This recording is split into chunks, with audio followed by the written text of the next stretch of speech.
નેપાળમાં હિંસક પ્રદર્શન વચ્ચે ફસાયેલા ગુજરાતીઓને સુરક્ષિત રીતે પરત લાવવામાં આવી રહ્યા છે।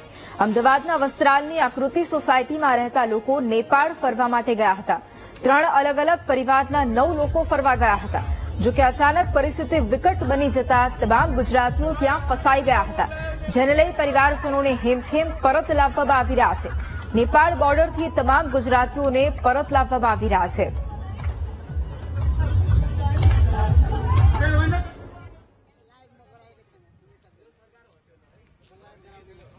મનમાં તો એવો વિચાર આવે છે કે એ લોકો જલ્દી ઘરે પાછા આવી જાય અને બસ જલ્દીથી જલ્દી ફેમિલી મેમ્બર્સ ને કશું જ ના થાય, બસ ભગવાનની એવી ઈચ્છા।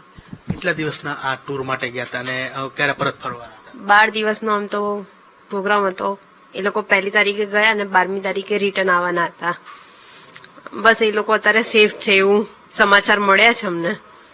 બસ હવે જલ્દીથી જલ્દી પાછા આવી જાય બસ। અમારી સોસાયટીમાંથી 6 લોકો ગયા છે। ટોટલ આખી ટૂરમાં 37 લોકો છે। 1લી તારીખે નીકળ્યા હતા અહીંથી નેપાળ જવા માટે અને અત્યારે પરિસ્થિતિ સારી છે એવું હાલ વાત થઈ છે। ત્યાં તમારે એમની સાથે વાત થઈ, તેની સ્થિતિ કેવી છે, કેવું કરી રહ્યા છે, અને ખાસ તો ચિંતા અત્યારે તમને લોકોને કેવી? એટલે 2 દિવસ પહેલા તો પેલું નેટ ને એવું બધું બંધ કરાવી દીધું હતું ત્યાં, એટલે 2 દિવસ તો કોઈ વાત નથી થઈ। પછી એ લોકો ત્યાં પોરખા આવ્યા પછી એ લોકોએ મેસેજ મોકલાયો હતો કે અત્યારે થોડી શાંતિ છે એમ, પણ કે હોટલમાં લોક મારી।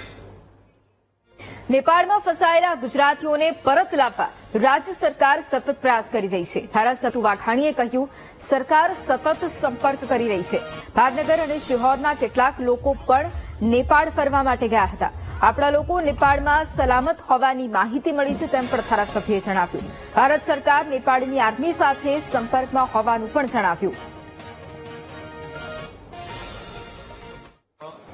લોકો, ગુજરાતના લોકો, ભારતભરના લોકો નેપાળની જે પરિસ્થિતિ છે એ પરિસ્થિતિ સંવેદનશીલ છે અને પડોશી દેશ તરીકે આપણને પણ ચિંતા થાય એ વાત તો છે જ।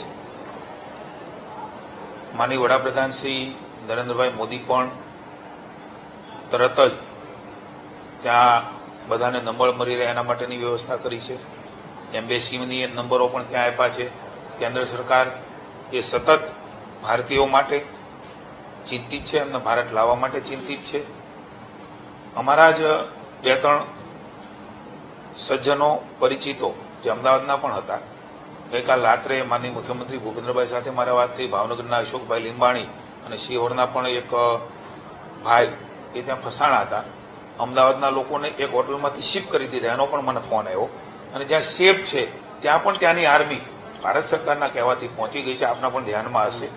એટલે ભારત સરકાર અને માનનીય મુખ્યમંત્રી શ્રી ભૂપેન્દ્રભાઈ એ રાજ્યના અને દેશના આપણા નાગરિકો પરત આવે અને એને કોઈ જાનહાનિ ન થાય એના માટે સતત ચિંતા